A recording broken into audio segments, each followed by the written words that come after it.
Vous recherchez sur le net un hôtel à La Rochelle ou ailleurs. Impossible d'y échapper. Vous allez être dirigé en priorité sur une centrale de réservation. Booking, la plus grosse et la plus connue, mais il y en a d'autres. Ces centrales, les hôteliers y ont cru, mais aujourd'hui, elles ont pris une place énorme. Les professionnels estiment que les conditions qu'elles imposent deviennent insupportables. Les centrales de réservation, c'est très bien. C'est vrai que ça nous ouvre certainement des portes qu'on aurait du mal à ouvrir nous-mêmes, à l'étranger entre autres. Néanmoins, aujourd'hui, ce sont des partenariats qui sont un petit peu à sens unique. Les centrales de réservation, dans leur ensemble, tendent à dicter leurs lois aux hôtels. Avec aujourd'hui, il faut quand même le savoir, parce que je crois que les gens l'ignorent, que ces centrales de réservation prennent entre 17% et 30% du prix TTC de nos chambres.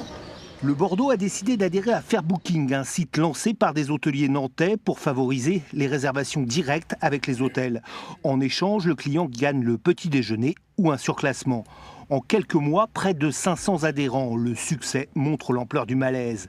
D'autres ont décidé de prendre des mesures encore plus radicales. C'est le cas de Carole Cellier, propriétaire de la Roseraie à Fouras. Elle s'est désinscrite du géant Booking.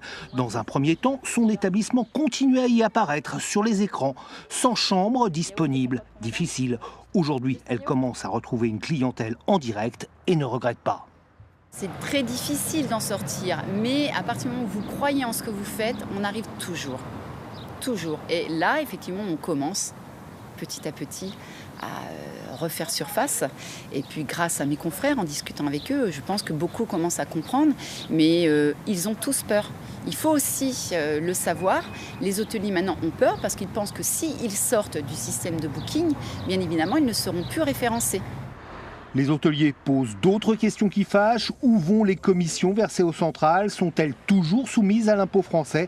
Bref, un univers d'Internet pas toujours très net.